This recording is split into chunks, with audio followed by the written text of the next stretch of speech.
pospolitosti, ktorí sme údajne extrémisti. To nie kvôli nám sa bojíte o svoje životy.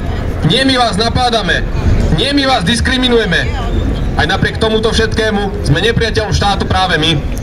Pretože máme odvahu postaviť sa bezpráviu na odpor. V našich žilách stále koluje hrdá slovenská krv a naše srdcia horia pre slovenský národ. A ja vidím vo vašich očiach, že aj vy chcete pozdvihnúť svoj hlas a začať budovať budúcnosť. Vidím, že ani vy sa nechcete pozerať, ako strácame naše rodné mestá. A ak nechcete, aby sa zo Spišského podradia stal ďalší Luník 9, tak musíme začať riešiť cigánsky problém.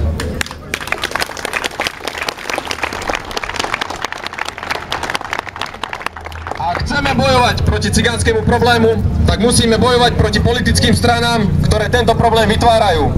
Vládu tvorila už aj ľavica, aj pravica a nezmenilo sa nič.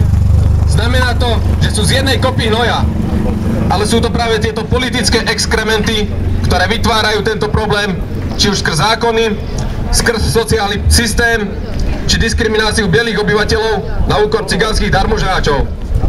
Preto, ak chceme zastaviť tento rastúci problém, ktorý ohrozuje životy nielen našich detí, ale už aj nás, tak musíme začať všetci pracovať na tom, aby nám už viac nevládli ľudia, pre ktorých sme my len obyčajnou lacnou pracovnou silou.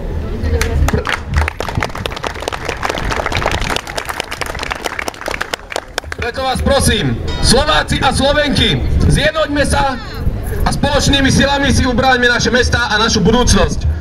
Postavme sa spoločne na odpor proti vlastnej zradnej vláde, spoločne proti cigánskej kriminalite, spoločne za našu budúcnosť.